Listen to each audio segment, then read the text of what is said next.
खामोश कायनात, अंधेरा और फिर एक हुक्म, सजदा करो। लेकिन एक मखलूक रुक गई, उसने इनकार किया।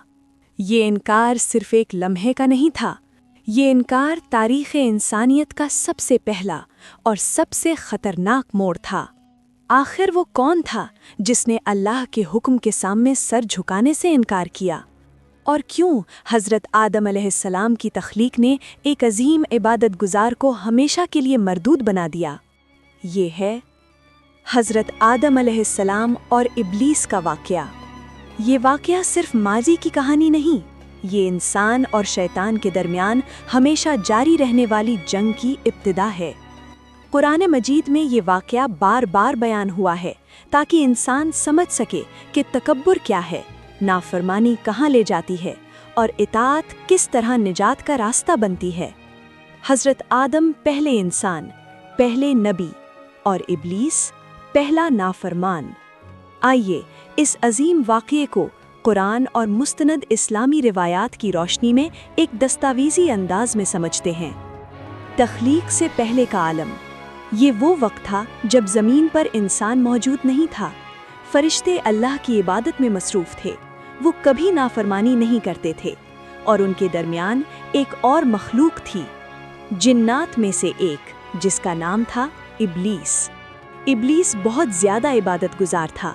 उसने इतनी इबादत की कि फरिश्तों के साथ रहने का मकाम पा लिया। लेकिन उसके दिल में एक खामोश बीमारी पल रही थी, तकब्बुर। फिर अल्लाह ताला ने एक ऐलान फरमाया, मैं ज़मीन में एक खलीफा बनाने वाला हूँ। फरिश्तों ने अदब से सवाल किया, क्या आप ऐसी मखलूक बनाएंगे जो फसाद करेगी और खून बहाएगी? अल्लाह ने फरमाया, मैं वो जानता हूँ जो तुम नहीं जानते।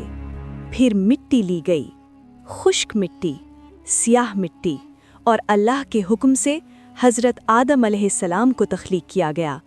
अल्लाह ने आदम में अपनी तरफ से रूह फूंकी और उन्हें इल्म सिखाया, वो इल्म जो किसी और मखलूक को नहीं दिया गया था। इल्म का इम्तिहान। अल्लाह ताला ने फरिश्तों को हुक्म दिया कि वो अशिया के नाम बताएं। फरिश्ते खामोश हो गए। उन्होंने आजिज़ी से कहा, हमें वही इल्म है जो तूने हमें सिखाया है। फिर अल्लाह ने आदम अलैहिस्सलाम को हुक्म दिया और आदम ने तमाम नाम बता दिए। ये वो लम्हा था जब आदम की फजीलत वाज़े हो गई। लेकिन कहीं दूर एक दिल जल रहा था, इब्लीस का दिल। सजदे का हुक्म। फिर वो फैसला कुन लम्हा आया। अल्लाह ताला ने हुक्म दिया, तमाम फरिश्ते आदम को सजदा करें। ये इबादत नहीं थी, ये एहतराम का सजदा था। तमाम फरिश्ते फौरन झुक गए, बग़ैर सवाल, बग़ैर ताख़ीर। लेकिन इब्लीस खड़ा रहा। सन्नाटा छा गया। अल्लाह ने पूछा, ए इब्लीस, तुझे किस चीज़ ने सजदा करने से रोका? इब्लीस ने जवाब दिया, वो जवाब जो उसे हमेशा के लिए बर्बाद कर गया, मैं इससे बेहतर हूँ। तूने मुझे आग से बनाया और इसे मिट्टी से। ये लम्हा था जब इबादत गुजार मगरूर बन गया।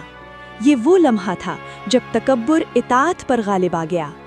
अल्लाह ताला ने फरमाया, यहाँ से निकल जा, तू मरदूद है और क़यामत तक तुझ पर लानत है। इब्लीस ने तौबा नहीं की, उसने मुआफ़ी नहीं मांगी, उसने मोहलत मांगी। मुझे क़यामत तक मोहलत दे दे। अल्लाह ने मोहलत दे दी। फिर इब्लीस ने ऐलान किया, मैं तेरे बंदों को गुमराह करूँगा, आगे से, पीछे से, दाएं से, बाएं से। लेकिन अल्लाह ने फरमाया, मेरे सच्चे बंदों पर तेरा कोई जोर नहीं चलेगा। यहीं से इंसान और शैतान की दुश्मनी शुरू हुई, एक ऐसी दुश्मनी जो आज तक जारी है। ये वाक़या हमें बहुत कुछ सिखाता है। ये हमें बताता है कि इबादत काफ़ी नहीं अगर दिल में तकब्बुर हो। ये सिखाता है कि नस्ल, मादा या अस्ल अल्लाह के नज़दीक फ़जीलत नहीं, फ़जीलत सिर्फ़ तक़वा में है। हज़रत आदम से लग़ज़िश हुई तो उन्होंने फ़ौरन तौबा की। अल्लाह ने उन्हें मुआफ़ कर दिया। इब्लीस से गुनाह हुआ तो उसने तकब्बुर किया, अल्लाह ने उसे रद्द कर दिया। आज भी शैतान हमें इसी रास्ते पर बुलाता है, गुरूर, ज़िद, नाफरमानी। لیکن فیصلہ ہمارے ہاتھ میں ہے۔ ہم آدم کا راستہ چنیں یا ابلیس کا؟ یہی اس عظیم واقعے کا اصل پیغام ہے۔